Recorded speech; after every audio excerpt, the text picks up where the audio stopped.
Hello दोस्तों, आज हम लोग फिर उपस्थित हुए हैं एक नए टॉपिक के साथ। और आज यूनिट नंबर 4 स्टार्ट होने जा रहा है।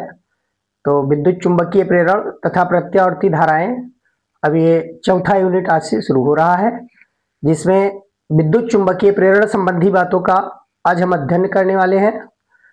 क्या होता है विद्युत चुंबकीय प्रेरण, इसके बारे में जानेंगे। इससे जुड़ी हुई घटनाएं आज बताया जाएगा।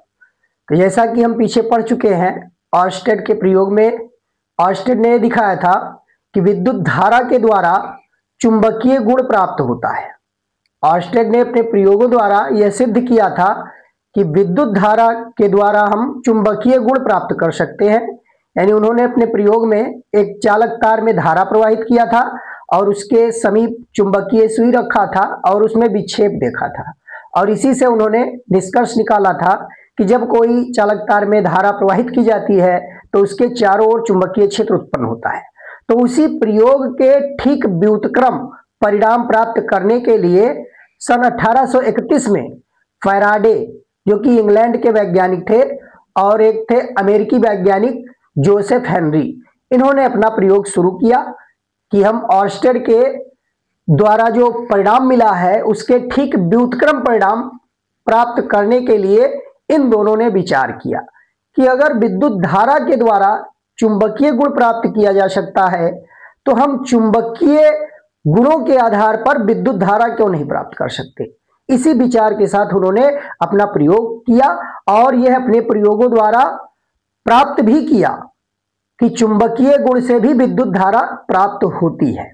तो उसी के संबंध में आगे हमें इस पूरे अध्याय में पढ़ना है, जिसमें सबसे पहले हमें जानकारी चुंबकीय फ्लक्स की लेनी है। चुंबकीय फ्लक्स क्या होता है? तो जैसा कि वैद्युत क्षेत्र में हम लोग वैद्युत फ्लक्स के बारे में पढ़ चुके थे। वैद्युत फ्लक्स में बताया गया था कि वैद्युत क्षेत्र में अगर कोई पृष्ठ ले लिया जाए और उस पृष्ठ से होकर गुजरने वाली वैद्युत बल रेखाओं की संख्या की माप को कहा गया था वैद्युत फ्लक्स कहते हैं। ठीक उसी प्रकार हम यहाँ चुंबकीय फ्लक्स को भी परिभाषित कर सकते हैं कि अगर हम चुंबकीय क्षेत्र में क्षेत्र के लंबवत कोई समतल पृष्ठ ले, चुंबकीय क्षेत्र के लंबवत कोई समतल पृष्ठ ले लिया जाए तो उस पृष्ठ से लंबवत होकर गुजरने वाली जितनी चुंबकीय बल रेखाओं की संख्या की माप है वही उस पृष्ठ से बद्ध चुंबकीय फ्लक्स कहलाएगा। तो हम वैद्युत क्षेत्र के आधार पर या वैद्युत फ्लक्स के आधार पर भी परिभाषा दे सकते हैं कि चुंबकीय क्षेत्र में यदि कोई समतल पृष्ठ क्षेत्र के लंबवत रखें तो उस समतल पृष्ठ से होकर गुजरने वाली बल रेखाओं की संख्या की माप को चुंबकीय फ्लक्स कहते हैं।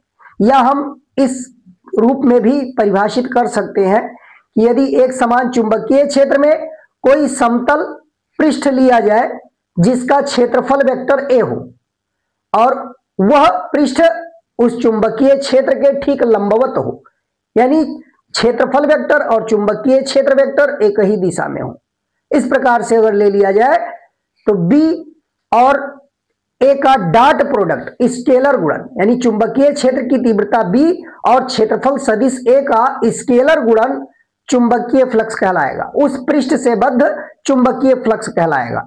जैसा कि यहां चित्र में दिखाया गया है, यहां देखिए एक समतल पृष्ठ लिया गया, एक समतल पृष्ठ है जिसका कि क्षेत्रफल ए कहा गया, और इस समतल पृष्ठ से बल रेखाएं देखिए चुंबकीय क्षेत्र की दिशा इस पृष्ठ के ठीक लंबवत है, इस पृष्ठ के तल के ठीक लंबवत चुंबकीय क्षेत्र की दिशा है। तो इस पृष्ठ का अगर कहें कि क्षेत्रफल की दिशा क्या होगी तो क्षेत्रफल भी ठीक लंबवत, तल के ठीक लंबवत क्षेत्रफल की भी दिशा होगी। तो ए और बी ये दोनों एक ही डायरेक्शन में है। तो इस दिशा के लिए अगर हम चुंबकीय फ्लक्स, अगर चुंबकीय फ्लक्स इस दिशा के लिए लिखे तो यहां से हम क्या लिख सकते हैं, phi B equal to B dot A, B और ए का डॉट प्रोडक्ट, बी और ए का डॉट प्रोडक्ट चुंबकीय फ्लक्स को प्रदर्शित करता है, स्केलर गुणन। अब यहां देखिए अगर बी और ए दोनों एक ही दिशा में है तो इस बी डॉट ए का जो मान आएगा वो बी और ए के परिमाण के भी गुणनफल के बराबर होगा, इनके परिमाणों के गुणनफल के भी बराबर होगा। क्योंकि हम पढ़ चुके हैं स्केलर गुणन में कि दो वेक्टर का स्केलर गुणन जो होता है उन वेक्टर के परिमाणों के गुणन तथा उनके बीच के कोण की कोज्या के गुणनफल के बराबर होता है। यानी B dot A B A cos theta होना चाहिए, B dot A B A cos theta होना चाहिए, क्योंकि यहां थीटा का मान 0 डिग्री है। क्षेत्रफल की दिशा और चुंबकीय क्षेत्र की दिशा दोनों एक ही ओर है, तो थीटा जब 0 डिग्री रखेंगे तो cos 0 का मान 1 होगा, केवल और केवल उनके परिमाणों के गुणन के बराबर होगा। तो ये केस लिया गया। यानी हम कह सकते हैं कि फाई बी यानी चुंबकीय फ्लक्स, ये चुंबकीय क्षेत्र की तीव्रता B और क्षेत्रफल सदिश A के स्केलर गुणन के बराबर होता है। इसी को हम कहते हैं चुंबकीय फ्लक्स। अब चुंबकीय फ्लक्स को ऐसे भी कहा जा सकता है, देखिए मान लीजिए कि चुंबकीय क्षेत्र की दिशा और क्षेत्रफल की दिशा के बीच कोण थीटा हो। यहां दूसरा चित्र जो दिखाया गया इसमें चुंबकीय क्षेत्र का डायरेक्शन ये दिखाया गया है और इस तल के क्षेत्रफल की दिशा ये लंबवत ऊपर दिखाया गया। तो यहां देखिए दोनों के बीच कोण थीटा बन रहा है। तो अगर चुंबकीय क्षेत्र की दिशा और क्षेत्रफल वेक्टर की दिशा के बीच कोण थीटा हो तब हम फाई बी को लिख सकते हैं, phi B equal to B A cos theta, B A cos theta. तब इस वाले चित्र के लिए यह चुंबकीय फ्लक्स का सूत्र होगा। अगर चुंबकीय क्षेत्र की दिशा और क्षेत्रफल सदिश के बीच कोण थीटा हो तब हम इसके अनुसार ज्ञात कर सकते हैं। देखिए इन दोनों फिगर में यही दिखाया गया है। यहां देखिए जो चुंबकीय क्षेत्र की दिशा दिखाई गई उस चुंबकीय क्षेत्र को हम चुंबकीय बल रेखाओं के रूप में भी दिखा सकते हैं, प्रदर्शित कर सकते हैं। क्योंकि कोई भी पृष्ठ अगर चुंबकीय क्षेत्र में रखा गया है तो जो बल रेखाएं निकलेंगी वो पृष्ठ के तल के सदैव लंबवत निकलती है। भाई चुंबकीय क्षेत्र की दिशा अगर ऊपर की ओर है तो बल रेखाओं की दिशा भी ठीक उसी डायरेक्शन में होगा। इस तल से होकर गुजरने वाली बल रेखाओं की दिशा उसी डायरेक्शन में होगी। तो यहां से हमको ये मालूम चल गया कि फाई बी ये बी ए कॉस थीटा के बराबर होता है। अब इस आधार पर अगर हम दोनों की दिशा समान है, यदि बी व ए बी व ए एक ही दिशा में है, एक ही दिशा में है,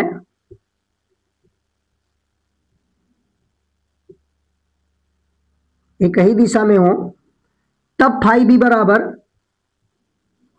बी बराबर हम ये फार्मूला जो यहां मिला है phi B equal to B A cos 0 लिखेंगे, क्योंकि एक ही दिशा में है तो उनके बीच कोण 0 डिग्री कहा जाएगा। तब उनके बीच का कोण 0 डिग्री हो जाएगा। तो जब 0 रख देंगे तो cos 0 अंश का मान 1 होता है, तो इसलिए फाई बी इक्वल टू हम b इंटू ए कह सकते हैं, b इंटू ए कह सकते हैं। तो अब इस सूत्र के अनुसार अगर देखा जाए तो यहां से देखिए बी ए कॉस थीटा में ये कॉस थीटा इस चुंबकीय क्षेत्र का क्षैतिज घटक भी है। भाई अगर ये थीटा कोण पर है, चुंबकीय क्षेत्र और क्षेत्रफल के दिशा के बीच कोण थीटा है, तो हम इस क्षेत्रफल के दिशा के अनुदिश, क्षेत्रफल की दिशा के अनुदिश चुंबकीय क्षेत्र का क्षैतिज घटक लेंगे। क्षैतिज घटक, चुंबकीय क्षेत्र का क्षैतिज घटक और क्षेत्रफल के परिमाण का गुणनफल। हम ऐसा भी इसको कह सकते हैं कि यहां फाई बी जो लिखा हुआ है इसको हम बी कॉस थीटा इंटू ए के रूप में भी कह सकते हैं, बी कॉस थीटा इंटू ए, इस तरीके से भी इसको कहा जा सकता है। तो बी कॉस थीटा क्या है? चुंबकीय क्षेत्र का क्षेत्रफल की दिशा के अनुदिश क्षैतिज घटक है। तो हम चुंबकीय फ्लक्स को इस प्रकार से भी परिभाषित कर सकते हैं कि एक समान चुंबकीय क्षेत्र में यदि कोई समतल पृष्ठ ले तो उस समतल पृष्ठ के क्षेत्रफल की दिशा के अनुदिश चुंबकीय क्षेत्र का क्षैतिज घटक तथा क्षेत्रफल का गुणनफल उस पृष्ठ से बद्ध चुंबकीय फ्लक्स कहलाएगा। उस पृष्ठ से बद्ध चुंबकीय फ्लक्स हम इस प्रकार से भी कह सकते हैं। या चुंबकीय फ्लक्स को हम इस तरीके से भी समझ सकते हैं। देखिए चुंबकीय फ्लक्स को इस तरीके से इस चित्र के आधार पर भी समझ सकते हैं।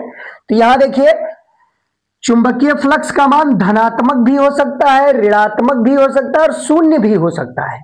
यह फिगर यही प्रदर्शित करेगा कि धनात्मक, ऋणात्मक और शून्य तीनों वैल्यू हो सकता है। और हम इस सूत्र के आधार पर भी देखें तो कॉस थीटा का मान हमें मालूम है कि जब थीटा का मान 0 से 90 के बीच होता है, जब थीटा का मान 0 से 90 के बीच होता है तो कॉस थीटा का मान धनात्मक वैल्यू होता है, तब वो धनात्मक मान प्राप्त होता है। और जब थीटा की वैल्यू 90 डिग्री रख देंगे इसमें तो कॉस 90 अंश का मान होता है 0, और इसके ऊपर 90 अंश से अधिक और 270 अंश से कम जितना भी कॉस का मान होगा वो सभी मान ऋणात्मक होते हैं। तो इस आधार पर हम ये कह सकते हैं कि जो चुंबकीय फ्लक्स है यह धनात्मक भी हो सकता है, ऋणात्मक भी हो सकता है और शून्य भी हो सकता है। तो उसी को समझने के लिए यह चित्र दिखाया गया है। तो आइए समझते हैं इस चित्र के आधार पर कि यह चित्र क्या बताता है।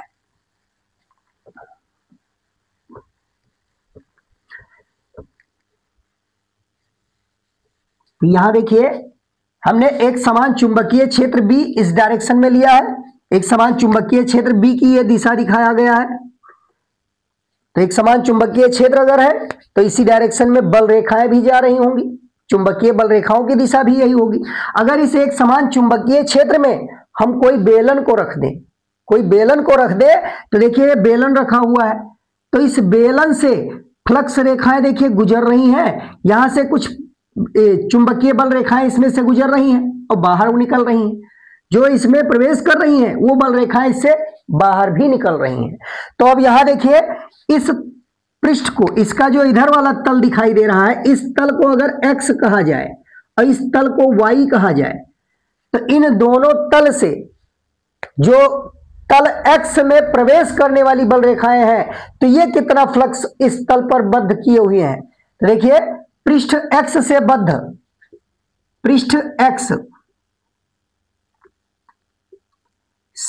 चुंबकीय फ्लक्स कितना होगा।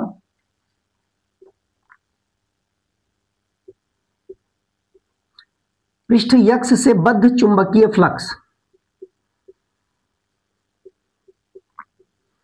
तो यहां से अगर निकाले तो इसको अगर हम फाई x लिखें तो फाई x की वैल्यू क्या होगी। देखिए तो यहां देखिए जो चुंबकीय बल रेखाएं हैं वो लंबवत भीतर की ओर जा रही हैं और इस तल का जो तल x लिया गया है पृष्ठ, इसके क्षेत्रफल की दिशा ये विपरीत है। यहां से क्या दिखाई दे रहा है, ये विपरीत डायरेक्शन है इसका। चुंबकीय बल रेखा यानी चुंबकीय क्षेत्र की दिशा ये भीतर की ओर है और जबकि इसके क्षेत्रफल की दिशा उसके ठीक विपरीत है, अपोजिट है। तो यहां से हम थीटा कितना कह सकते हैं, थीटा 180 डिग्री होगा, यहां थीटा 180 डिग्री होगा। तो हम कह सकते हैं बी ए कॉस 180 अंश, बी ए कॉस 180 अंश, और कॉस 180 अंश का मान -1 होता है तो इसलिए यहां माइनस बी ए प्राप्त होगा।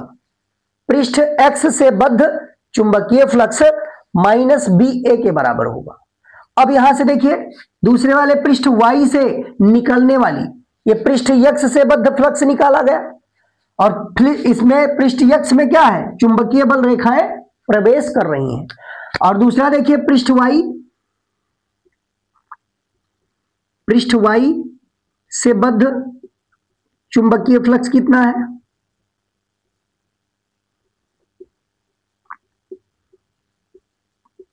पृष्ठ y से बद्ध चुंबकीय फ्लक्स। तो अब यहां देखिए तो यहां चुंबकीय क्षेत्र की भी दिशा है, जिस डायरेक्शन में उसी डायरेक्शन में क्षेत्रफल की दिशा भी। तो यहां b और a दोनों के बीच कोण 0 डिग्री कहा जाएगा। तो इस पृष्ठ y से बद्ध चुंबकीय फ्लक्स अगर निकालें तो ये फाई y इक्वल टू मिल जाएगा हमको B A cos 0, B A cos 0, और कॉस 0 अंश का मान 1 होता है इसलिए यहां धनात्मक में बी ए प्राप्त होगा, धनात्मक में बी ए प्राप्त होगा। अब इसके वक्र पृष्ठ जो बाकी सतह है, पृष्ठ जो वक्रीय पृष्ठ है इसका, या हम कह सकते हैं जो गोलीय भाग है, इस पृष्ठ से जितना फ्लक्स गुजर रहा है उसको अगर ज्ञात करें तो इस पृष्ठ को जो गोलीय भाग दिख रहा है इस पृष्ठ को अगर s से लिखें, s से लिखा जाए तो चाहे इधर देखें चाहे इधर देखें, क्षेत्रफल और चुंबकीय क्षेत्र ये दोनों लंबवत है। इसके वक्र पृष्ठ से होकर गुजरने वाली बल रेखाओं की अगर देखा जाए तो तल का क्षेत्रफल ये है, भाई इसके सरफेस से होकर बल रेखाएं इधर जा रही हैं तो बल रेखाएं इस डायरेक्शन में यानी क्षेत्र की दिशा ये है, और क्षेत्रफल की दिशा उसके ठीक लंबवत है। तो यहां देखिए वक्र पृष्ठ S, बेलन के वक्र पृष्ठ S से बद्ध चुंबकीय फ्लक्स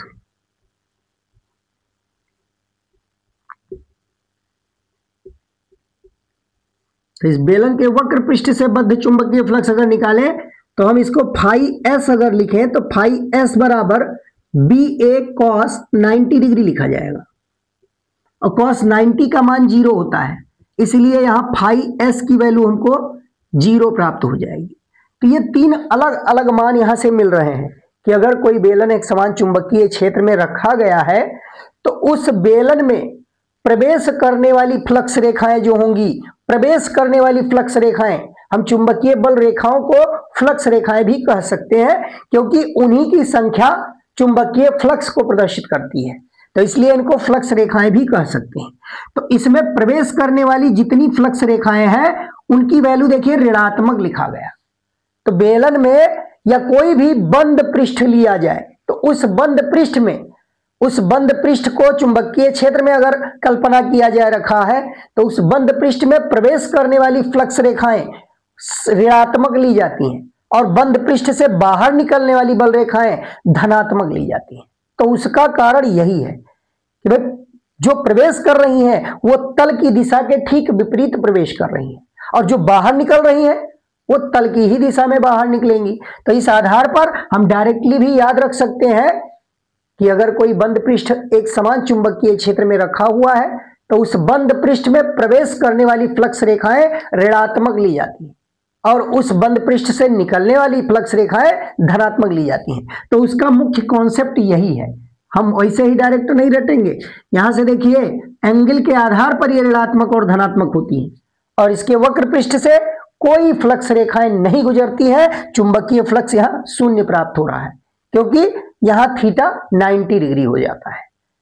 अब अगर कहा जाए कि इस पूरे बेलन से बद्ध चुंबकीय फ्लक्स कितना है तो संपूर्ण बेलन से बद्ध चुंबकीय फ्लक्स क्या होगा। तो यहां से देखिए संपूर्ण बेलन से बद्ध चुंबकीय फ्लक्स अगर निकालना है, संपूर्ण बेलन से बद्ध चुंबकीय फ्लक्स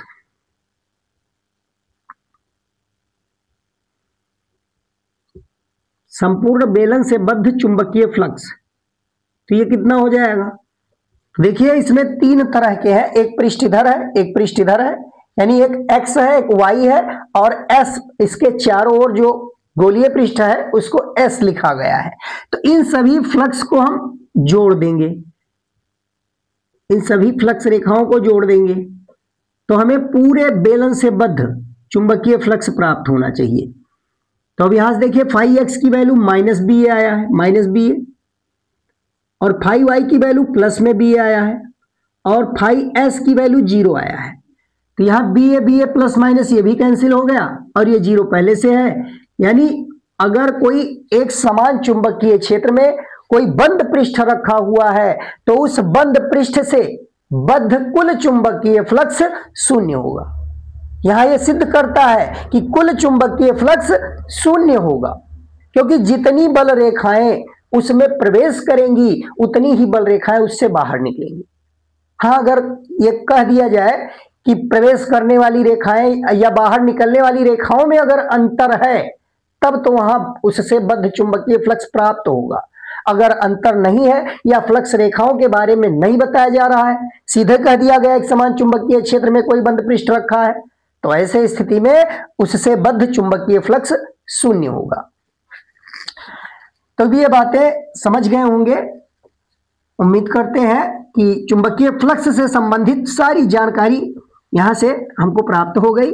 अब देखिए इसमें एक सूत्र मिला कि जब चुंबकीय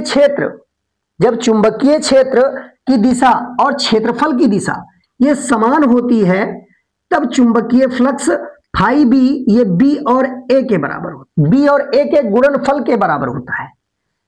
तो यहां से अगर बी को निकाला जाए तो बी बराबर क्या मिलेगा, बी बराबर मिल जाएगा फाई बी अपॉन ए, ये मिल जाएगा। तो बी बराबर फाई बी अपॉन ए, यानी चुंबकीय फ्लक्स का क्षेत्रफल से भाग हुआ है, चुंबकीय फ्लक्स का क्षेत्रफल से भाग हुआ है। तो अब इसको हम B को यहां चुंबकीय क्षेत्र की तीव्रता तो कहते ही हैं, लेकिन इस सूत्र के अनुसार यह चुंबकीय फ्लक्स घनत्व भी कहलाता है।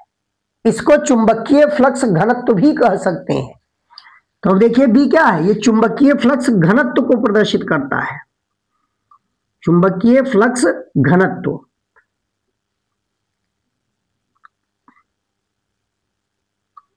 और इसी सूत्र से B का जो मात्रक होता है, इस सूत्र के अनुसार वेबर पर मीटर स्क्वायर। अब चूंकि चुंबकीय फ्लक्स का मात्रक अगर कहा जाए तो देखिए चुंबकीय फ्लक्स का मात्रक क्या होता है, चुंबकीय फ्लक्स का मात्रक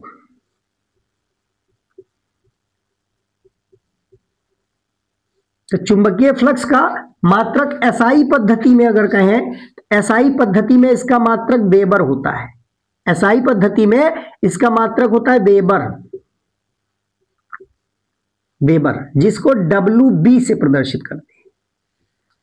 चुंबकीय फ्लक्स का एसआई पद्धति में मात्रक होता है वेबर, जिसको WB से प्रदर्शित करते हैं। अब यहां देखिए अगर वेबर रख दिया जाए, फाई बी का मात्रक, फाई बी का अगर मात्रक वेबर रख दिया जाए और क्षेत्रफल का होता है वर्ग मीटर या मीटर स्क्वायर, तो यहां से देखिए B का मात्रक क्या मिलेगा, इस सूत्र के आधार पर B का मात्रक क्या मिलेगा, चुंबकीय क्षेत्र की तीव्रता या चुंबकीय फ्लक्स घनत्व का मात्रक इस सूत्र के आधार पर हमको वेबर पर मीटर स्क्वायर प्राप्त हो सकता है, weber per metre square. Weber per metre square ये चुंबकीय क्षेत्र की तीव्रता का ये भी मात्रक है। इसका अन्य मात्रक भी बताया जा चुका है, इसके अन्य मात्रक टेस्ला बताए जा चुके हैं, टेस्ला जिसको कि कैपिटल T से लिखते हैं, टेस्ला भी इसी का मात्रक है। इसका एक मात्रक बताया गया न्यूटन प्रति एम्पियर मीटर, न्यूटन प्रति एम्पियर इंटू मीटर, ये भी इसी का मात्रक है। न्यूटन प्रति एम्पियर मीटर भी चुंबकीय क्षेत्र की तीव्रता का ही मात्रक है। इन सभी मात्रकों को ध्यान रखेंगे। इसका अगर सीजीएस पद्धति में मात्रक कहा जाए तो सीजीएस पद्धति में मात्रक गॉस बताया जा चुका है। सीजीएस पद्धति में, सीजीएस पद्धति में इसका मात्रक है गॉस, जिसको कि कैपिटल G से लिखते हैं। अब इसी तरीके से अगर इसका सीजीएस पद्धति में पूछ लिया जाए या इसका एमकेएस पद्धति में पूछ लिया जाए तो उसको भी निकाला जा सकता है। तो देखिए इसके अन्य मात्रक, तो एसआई पद्धति में होता है वेबर और सीजीएस पद्धति में इसका मात्रक होता है, सीजीएस पद्धति में मात्रक होता है मैक्सवेल, सीजीएस पद्धति में इसका मात्रक होता है मैक्सवेल। तो ये भी ध्यान रखेंगे, मैक्सवेल ये सीजीएस पद्धति में चुंबकीय फ्लक्स का मात्रक है।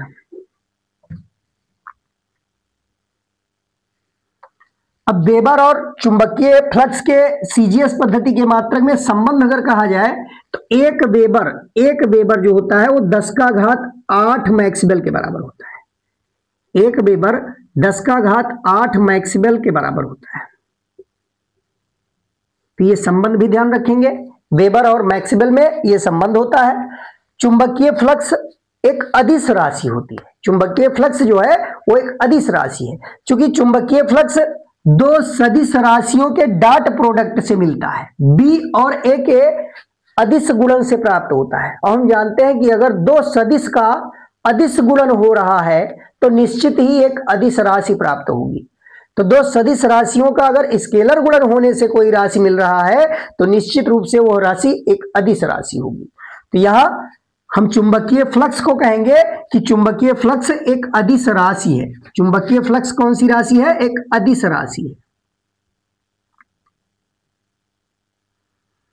चुंबकीय फ्लक्स एक अदिश राशि है। और अगर चुंबकीय फ्लक्स घनत्व की बात की जाए तो चुंबकीय फ्लक्स घनत्व एक सदिश राशि है, क्योंकि यह चुंबकीय क्षेत्र की तीव्रता को प्रदर्शित करती है।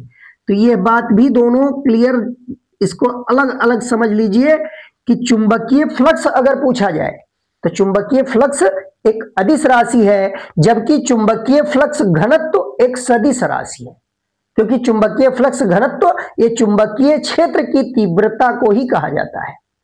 तो यह बातें भी यहां से क्लियर हुई। अब देखिए अगर कहा जाए कि इसके अन्य मात्रक और क्या क्या हो सकते हैं, तो अन्य मात्रक भी इसके निकाले जा सकते हैं, चुंबकीय फ्लक्स के अन्य मात्रक भी निकाल सकते हो। जैसे यहाँ चुंबकीय फ्लक्स का सूत्र बताया गया कि फाई बी बराबर बी इंटू ए होता है, फाई बी बराबर बी इंटू ए।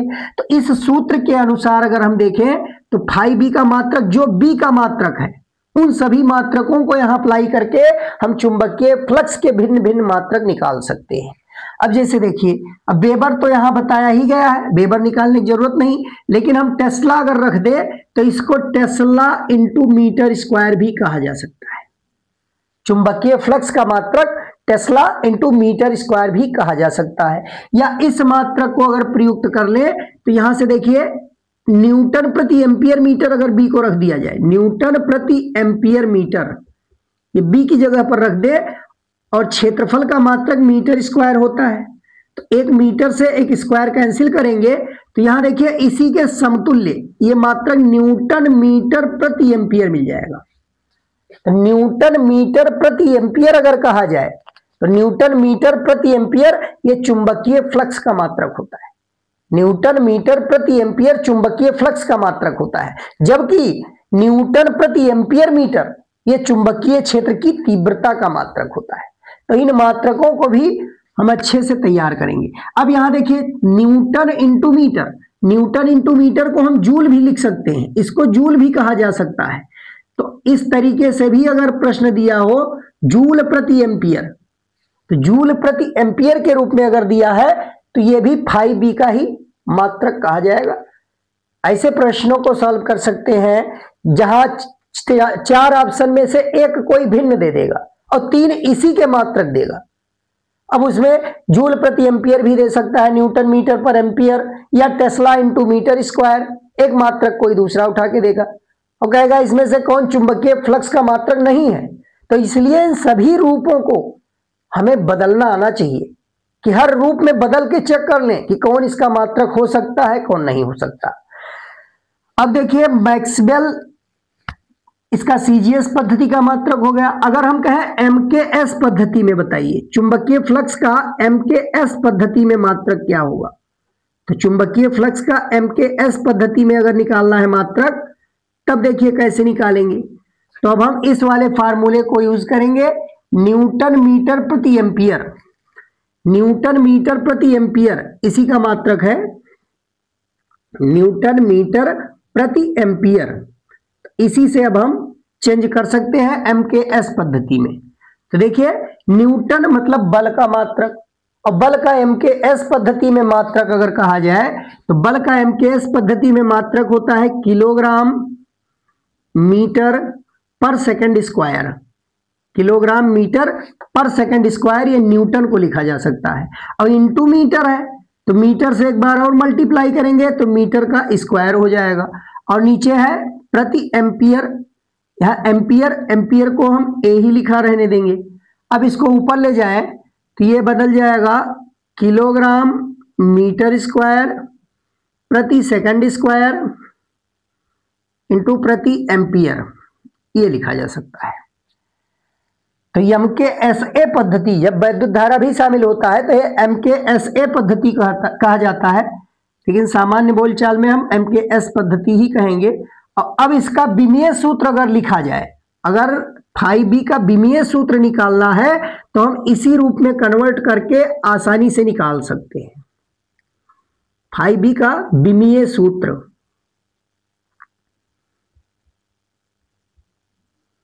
तो यहां से देखिए क्या मिलेगा, किलोग्राम के लिए हम एम लिख देंगे, लंबाई के लिए एल लिखते हैं, मीटर स्क्वायर है, सेकंड के लिए यहाँ टाइम टी -2 हो जाएगा, और एम्पियर है तो एम्पियर के लिए -1 घात, ये बन जाएगा चुंबकीय फ्लक्स का विमीय सूत्र। तो इस प्रकार से ये चुंबकीय फ्लक्स से संबंधित सारी जानकारी यहाँ एक साथ बताई गई। अब आगे हमें विद्युत चुंबकीय प्रेरण के बारे में समझना है। विद्युत चुंबकीय प्रेरण क्या होता है, तो आइए समझते हैं विद्युत चुंबकीय प्रेरण की घटना के बारे में।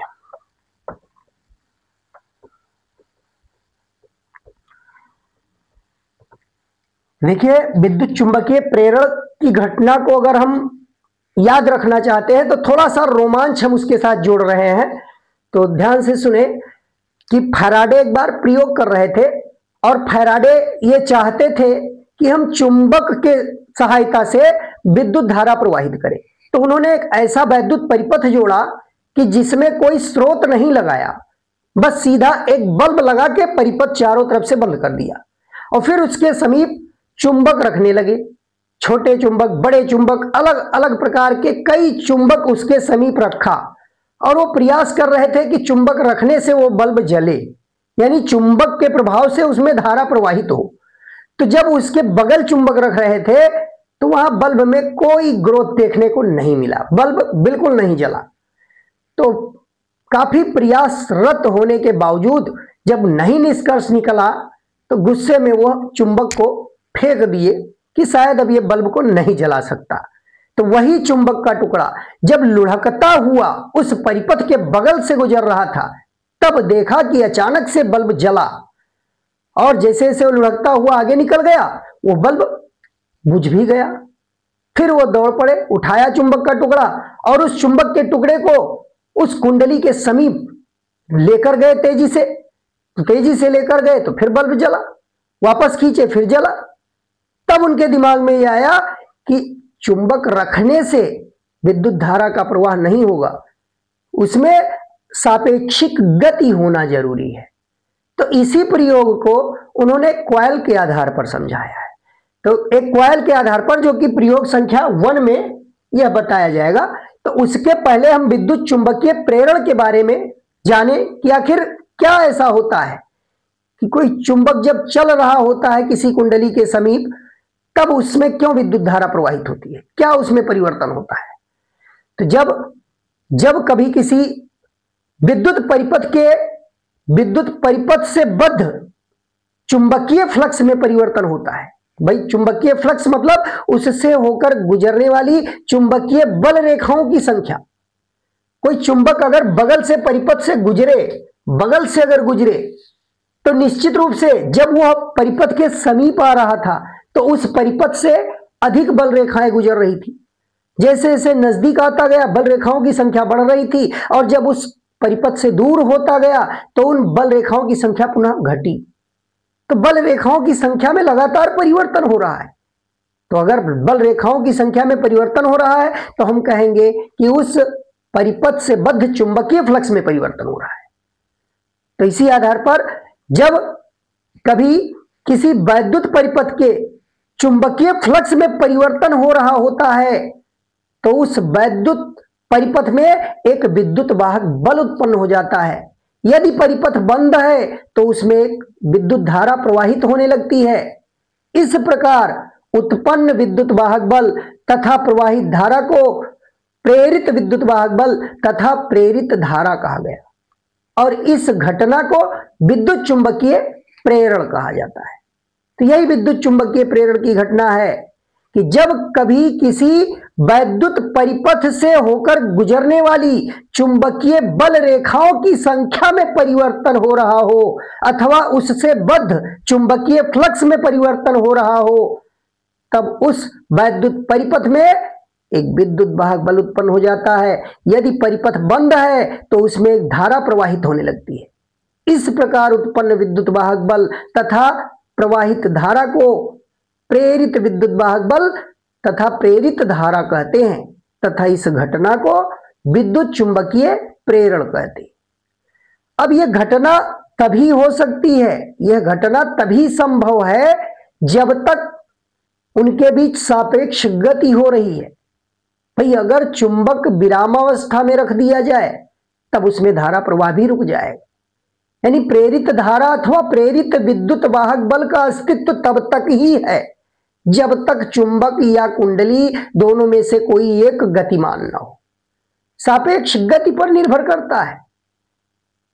भाई, जो प्रेरित धारा या प्रेरित विद्युत वाहक बल है, इसमें या हम कह सकते हैं कुंडली में प्रेरित विद्युत वाहक बल अथवा प्रेरित धारा तब तक विद्यमान रहती है जब तक चुंबक अथवा कुंडली गति की अवस्था में होता है।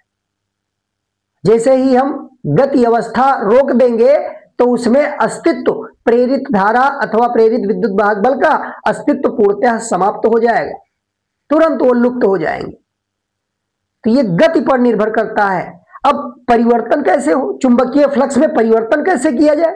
तो चुंबकीय फ्लक्स में परिवर्तन हम किसी विद्युत परिपथ के चुंबकीय फ्लक्स में अनेक प्रकार से परिवर्तन कर सकते हैं।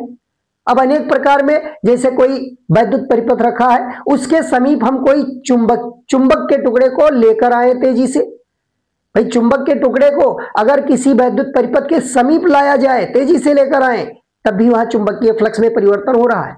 या चुंबक के टुकड़े को समीप रख के उस परिपथ से दूर ले जाया जाए, तब भी वहां चुंबकीय फ्लक्स में परिवर्तन होगा। या मान लीजिए कि कोई एक वैद्युत परिपथ है, उसमें हम धारा के मान में लगातार परिवर्तन करें, धीरे धीरे धारा उसमें बढ़ाने लगे, तो धारा उसमें बढ़ाएंगे तब भी वहां प्रेरित विद्युत वाहक बल और प्रेरित धारा उत्पन्न होंगे निश्चित रूप से। या मान लीजिए कोई एक परिपथ के समीप कोई अन्य परिपथ रख दिया जाए और उस दूसरे परिपथ में धारा के मान में परिवर्तन करें, तब भी पास रखी हुई जो विद्युत परिपथ में धारा के मान में परिवर्तन करते हैं, उसके कारण भी कुंडली में धारा प्रेरित हो जाएगी और विद्युत वाहक बल प्रेरित हो सकता है। भाई परिपथ अगर खुला है तो विद्युत वाहक बल प्रेरित होगा, परिपथ बंद है तो धारा प्रवाहित होने लगेगी। धारा का अस्तित्व तब रहेगा जब बंद परिपथ होगा, और अगर परिपथ खुला है तो विद्युत वाहक बल। तो अब यहां देखिए, उसी से संबंधित यहां कुछ घटनाएं दिखाया गया, इन्होंने प्रयोग किया। भाई अलग अलग तरीकों से हमने बताया कि चुंबकीय फ्लक्स में परिवर्तन हो सकता है, चाहे चुंबक को गति कराया जाए, चाहे चुंबक को स्थिर रखे हैं तो उसके चारों ओर कुंडली को घुमाया जाए, या एक समान चुंबकीय क्षेत्र में कोई कुंडली घुमाई जाए, तब भी वहां कुंडली से बद्ध चुंबकीय फ्लक्स में परिवर्तन कहा जाएगा। भाई चुंबक को गति कराएं अथवा कुंडली को गति कराएं, कोई सापेक्ष गति होनी चाहिए, दोनों के बीच सापेक्ष गति होगी जब, तभी उसमें विद्युत वाहक बल या विद्युत धारा प्रेरित हो सकती है। तो आइए देखते हैं फैराडे ने पहला प्रयोग क्या किया था। तो फैराडे के प्रयोग से संबंधित यह हमने एक फिगर दिखाया है, इसमें इन्होंने कुंडली लिया है और इस कुंडली में केवल और केवल धारामापी जोड़ा है, केवल और केवल एक धारामापी जुड़ा हुआ है, कोई स्रोत नहीं है इसमें, बिना किसी स्रोत के यह कुंडली है। अब इसके समीप एक चुंबक के टुकड़े का उत्तरी ध्रुव इसके समीप तेजी से लाया जा रहा है। इस कुंडली के समीप जैसे ही चुंबक का उत्तरी ध्रुव इसकी ओर लाएंगे तो तुरंत इसमें धारामापी में विक्षेप होता है। धारामापी की सुई में विक्षेप देखने को मिला। तो विक्षेप कब होगा? जब परिपथ में धारा बहेगी। भाई धारामापी है और धारा का संसूचन करता है, अगर परिपथ में धारा है तभी उसमें विक्षेप होगा। तो जैसे ही चुंबक के उत्तरी ध्रुव को तेजी से इसके समीप लाया गया तो धारामापी में एक और विक्षेप हुआ। तो विक्षेप होना क्या प्रदर्शित कर रहा है कि इसमें धारा प्रवाहित हुई। अब धारा इस डायरेक्शन में बह रही है, तो अब बताइए क्यों धारा प्रवाहित हुई, तो किस कारण से हुई, कहां से इसमें विद्युत ऊर्जा आई? भाई विद्युत ऊर्जा इसमें कहां से आई? तो विद्युत ऊर्जा आने का मुख्य कारण यही है कि जैसे ही कुंडली रखी हुई है, अब चुंबक को तेजी से, चुंबक के उत्तरी ध्रुव को अगर तेजी से ला रहे हैं, तो जो इस चुंबक के ठीक सामने वाला कुंडली का तल होगा, इस चुंबक के ठीक सामने वाला जो कुंडली का तल है वह उत्तरी ध्रुव के समान व्यवहार करेगा। भाई अगर किसी कुंडली में धारा प्रवाह करें तो वह भी एक चुंबक के समान व्यवहार करता है, ये बात आर्स्टेड पहले ही सिद्ध कर चुके हैं। तो अब यहां यह भी चुंबक बन जाएगा, जैसे ही इसमें धारा प्रेरित होगी यह भी एक चुंबक की तरह व्यवहार करेगा और इस कुंडली का वह तल जो इस चुंबक के ठीक सामने है वह उत्तरी ध्रुव के समान, क्योंकि यहां उत्तरी ध्रुव इसकी ओर लाया जा रहा है, उत्तरी ध्रुव जब लाएंगे तो यह उत्तरी ध्रुव के समान व्यवहार करेगा, और उत्तरी ध्रुव के समान करेगा तो हम जानते हैं समान ध्रुवों में प्रतिकर्षण होता है। चुंबक के समान ध्रुव अगर समीप आए तो उसमें प्रतिकर्षण होता है। अब इस चुंबक को हम इस कुंडली के समीप ला रहे हैं, मतलब उस प्रतिकर्षण के विरुद्ध कार्य कर रहे हैं, प्रतिकर्षण के विरुद्ध कार्य किया जा रहा है। वही कार्य इसमें वैद्युत ऊर्जा के रूप में उत्पन्न होती है। जो कार्य हमने किया चुंबक के उत्तरी ध्रुव को इस कुंडली के समीप लाने में, हमने वहां प्रतिकर्षण के विरुद्ध कार्य किया, वही कार्य विद्युत ऊर्जा के रूप में, विद्युत धारा के रूप में इस कुंडली में प्रदर्शित होती है। तो यहां कुछ अपने आप नहीं होता, कोई जादू नहीं होता, लॉजिक है, विज्ञान है ये। भाई कार्य अगर हुआ है तो निश्चित ही वहां ऊर्जा दी गई, तो वह ऊर्जा कहीं ना कहीं प्रदर्शित होना चाहिए। यह प्रतिकर्षण के विरुद्ध कार्य किया गया, वही कार्य ऊर्जा के रूप में इस कुंडली में विद्युत ऊर्जा के रूप में प्रदर्शित हो रहा है धारामापी की में विक्षेप दिखाकर। अब देखिए, अब इसी चुंबक के उत्तरी ध्रुव को वापस खींचा गया, ये दूसरे फिगर में जब वापस खींचा गया तब इसमें विक्षेप पहले से ठीक विपरीत हुआ। अब विक्षेप ठीक विपरीत हुआ भाई, उत्तरी ध्रुव को समीप लाने पर विक्षेप अगर दाईं ओर हो रहा है तो पीछे खींचने पर भाई उत्तरी ध्रुव को अगर पीछे खींचा जाए, ये उत्तरी ध्रुव ले लीजिए, यहां उत्तरी ध्रुव दिखाया जाना चाहिए, हाँ ये उत्तरी ध्रुव को वापस खींचा जा रहा है तो अब धारा पहले के ठीक अपोजिट उत्पन्न होगी। पहले धारा की दिशा देखिए वामावर्त थी, अब धारा की दिशा दक्षिणावर्त है। तो अब क्यों ये दक्षिणावर्त है? धारा की दिशा इसमें अब क्यों वामावर्त नहीं है? तो यहां फिर वही घटना हुई है, वापस खींचा गया, वापस जब खींचा गया तब वापस जाते समय ये कुंडली में जो धारा प्रेरित हुई है उसके कारण कुंडली का चुंबक के सामने वाला जो तल होगा अब ये दक्षिणी ध्रुव के समान व्यवहार करेगा। अब ये दक्षिणी ध्रुव के समान व्यवहार करेगा। भाई धारा की दिशा उलट गई तो ध्रुवता बदलेगी, इस चुंबक की ध्रुवता बदलेगी। अब ये दक्षिणी ध्रुव के समान व्यवहार करेगा। अब दक्षिणी ध्रुव के समान अगर व्यवहार कर रहा है, ये उत्तरी ध्रुव है, ये दक्षिणी ध्रुव है, तो इनके बीच आकर्षण बल लग रहा था और इस आकर्षण बल के विरुद्ध इसको वापस खींचा जा रहा है। भाई आकर्षण, इन दोनों के बीच आकर्षण है और इसको हम वापस ले जा रहे हैं, तो यहां आकर्षण के विरुद्ध हम गति करा रहे हैं चुंबक को। तो आकर्षण के विरुद्ध अगर गति कराया जा रहा है तो उस आकर्षण बल के विरुद्ध कार्य किया गया, वही कार्य यहां विद्युत ऊर्जा के रूप में प्रदर्शित हुआ है। तो इस प्रकार से यहां जब चुंबक के नॉर्थ पोल को समीप लाए तो धारा एक दिशा में प्रवाहित हुई, वापस खींचे तो पहले के ठीक विपरीत दिशा में प्रवाहित हुई, जो कि धारामापी के विक्षेप से देखकर मालूम चला। अब इसी प्रकार से ये दक्षिणी ध्रुव को समीप लाए। अब ये दक्षिणी ध्रुव को समीप लाए तो यहां दिखा दिया जाए, इसमें ठीक पहले का विपरीत प्राप्त होगा। तो देखिए, अब दक्षिणी ध्रुव को जब ये समीप लाए, जब दक्षिणी ध्रुव को समीप लाए, ये साउथ पोल को समीप लाए, तो जैसे ही साउथ पोल को समीप लाए तो अब कुंडली का इस चुंबक के सामने वाला जो तल होगा, कुंडली का सामने वाला चुंबक के ठीक सामने वाला तल जो होगा अब वो दक्षिणी ध्रुव के समान व्यवहार करेगा। और दक्षिणी ध्रुव के समान अगर व्यवहार कर रहा है तो यहां निश्चित रूप से प्रतिकर्षण हो रहा है और प्रतिकर्षण के विरुद्ध चला रहे हैं, तो यहां विद्युत ऊर्जा के रूप में यहां विद्युत धारा का प्रवाह दक्षिणावर्त दिखाई देगा। अब इसी दक्षिणी ध्रुव को वापस खींचा जाए, इसी दक्षिणी ध्रुव को अब हम चुंबक से दूर ले जाएं तो फिर पहले के विपरीत घटना होगी। अब वापस खींचने पर, वापस दक्षिणी ध्रुव को अगर खींचा जाए तो इस धारा के विपरीत धारा प्रवाह होगा, ये हो जाएगा।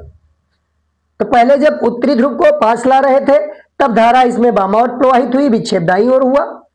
अब यहां दक्षिणी ध्रुव को जब पास लाएंगे तो धारा देखिए उत्तरी ध्रुव को पास लाने पर वामावर्त हुई थी, दक्षिणी ध्रुव को पास लाने पर दक्षिणावर्त होगी। और उत्तरी ध्रुव को वापस खींचने पर, उत्तरी ध्रुव को वापस खींचे थे तब दक्षिणावर्त हुई थी, तो यहां दक्षिणी ध्रुव को वापस खींचेंगे तो वामावर्त, यानी ठीक विपरीत घटना पूरा देखने को मिला। तो ये पहले प्रयोग से ये मालूम चला कि चुंबक में जब तक गति है, जब तक चुंबक गतिमान है तब तक ही इसमें धारा विद्यमान है। चुंबक जैसे ही गति करना बंद करेगा धारा का अस्तित्व समाप्त हो जाता है। या चुंबक को जितनी तेजी से चलाया जाए, चुंबक को जितनी तेजी से लाएंगे कुंडली की ओर, धारा की प्रबलता उतना ही अधिक होगा, और जितना धीरे धीरे लाएंगे उतना ही धारा का अस्तित्व कम हो जाएगा, उसकी प्रबलता बहुत कम हो जाएगी और अस्तित्व हो सकता है वो धारामापी में केवल विक्षेप से मालूम चलेगा, उस विक्षेप से हमें प्रबलता देखने को मिलेगी। तो एक प्रयोग ये किया था और यहां से ये निष्कर्ष निकाला था कि जब तक कुंडली और चुंबक के बीच सापेक्ष गति नहीं होगी तब तक वहां विद्युत वाहक बल या विद्युत धारा प्रेरित नहीं हो सकता है। और दूसरा प्रयोग इन्होंने क्या किया था, देखिए प्रयोग 2 इनका, तो प्रयोग 2 में इन्होंने 2 कुंडलियों को पास पास रखा था, 2 कुंडली को इन्होंने पास पास रखा था इस तरीके से, और एक कुंडली में इन्होंने जोड़ दिया था एक स्रोत, एक कुंडली में इन्होंने बैटरी जोड़ दिया, एक कुंडली में बैटरी लगा दिया और साथ में एक यहां की लगा दिया था, चाबी, ये कोई की लगा दिया, कुंजी लगा दिया, और कुंजी से अब यहां जैसे ही धारा इसमें प्रवाहित करना शुरू किए, तो धारा जैसे ही प्रवाहित करना शुरू किए तो ये धारा की दिशा होगी कुंडली में, इस डायरेक्शन में धारा बहेगी। इसके समीप एक दूसरी कुंडली रख दिया गया, इसके ठीक समीप एक दूसरी कुंडली रख दिया गया, और इस कुंडली को केवल और केवल एक धारामापी से जोड़ दिया था, एक केवल धारामापी से जोड़ दिया गया। और इसमें क्या किया कि धारा का मान बढ़ाने लगे, तो इसमें धारा बढ़ती हुई दिखाया गया धारा चालू करने पर, धारा चालू करने पर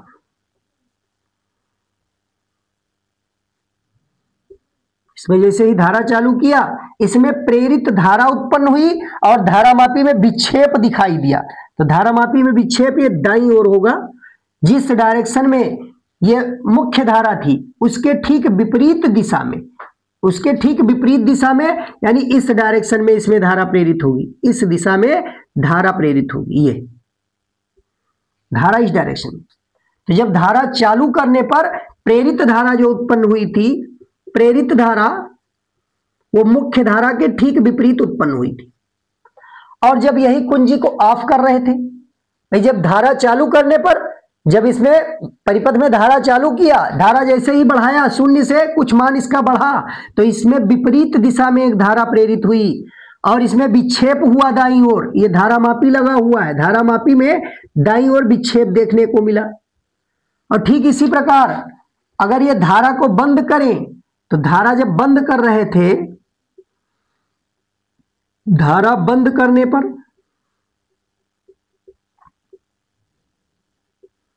यानी अब की बार इसी कुंडली में धारा का मान देखिए बंद किया जा रहा है, ये हम इधर दूसरा दिखा रहे हैं परिपथ, इस तरीके से ऑफ पोजीशन में है।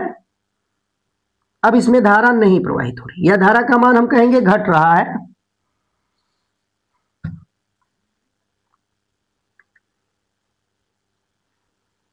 ये धारा का मान अब ये घट रहा है।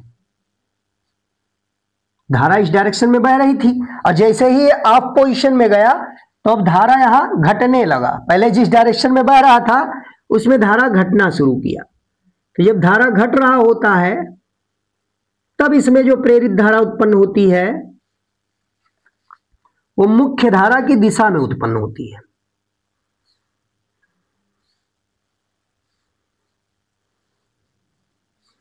तो यहां मुख्य धारा की दिशा में, यानी पहले के अब विपरीत धारामापी में विक्षेप देखने को मिला, तो अब इसमें धारा इसी डायरेक्शन में प्रेरित होती है। अब धारा इसी डायरेक्शन में प्रेरित होती है जिस डायरेक्शन में इसमें पहले धारा बह रही थी, उसी डायरेक्शन में धारा इसमें प्रेरित होगी। तो यहां इस प्रयोग में क्या देखा गया कि धारा, जब धारा का मान बढ़ाया गया या धारा जब चालू किया गया, धारा प्रवाह जब शून्य से कोई मान धारा का प्रवाहित हुआ, तो वहां प्रेरित धारा की जो दिशा थी वो मुख्य धारा के विपरीत थी। और जब धारा बंद कर रहे थे तो उस समय जो प्रेरित धारा उत्पन्न हुई, भाई धारा जब बंद कर रहे थे, इसमें रोक रहे थे, तब जो प्रेरित धारा उत्पन्न हुई वो मुख्य धारा की दिशा में उत्पन्न हुई। तो यहां से इन्होंने एक नियम निकाला था और इनके पहले लेंज आए, तो लेंज ने अपने नियम में इसी प्रयोग का जो निष्कर्ष था वो लेंज ने बताया। तो लेंज का नियम क्या है? लेंज का नियम इसी प्रयोग का निष्कर्ष बताता है। इस प्रयोग में क्या रिजल्ट बताया गया कि प्रेरित धारा की दिशा जो है वो सदैव उस कारण का विरोध करती है जिससे कि वह स्वयं उत्पन्न हुई है। तो यही लेंज के नियम को कहा गया, लेंज का नियम। तो ये इंपॉर्टेंट है, लेंज का नियम परीक्षा में पूछा जाता है, लेंज का नियम। तो लेंज का नियम क्या है कि जब किसी वैद्युत परिपथ से बद्ध चुंबकीय फ्लक्स में, जब किसी वैद्युत परिपथ से बद्ध चुंबकीय फ्लक्स में परिवर्तन किया जाता है तो उसमें एक प्रेरित धारा उत्पन्न होती है और प्रेरित धारा की दिशा इस प्रकार होती है कि वह सदैव उस कारण का विरोध करती है जिससे कि वह स्वयं उत्पन्न हुई है। यानी जब किसी वैद्युत परिपथ के चुंबकीय फ्लक्स में परिवर्तन किया जाता है तो उसमें उत्पन्न प्रेरित धारा की दिशा इस प्रकार होती है कि वह सदैव उस कारण का विरोध करती है जिससे कि वह स्वयं उत्पन्न हुई है। यानी जिस धारा के कारण वो उत्पन्न हुई है उसी का ये विरोध करती है।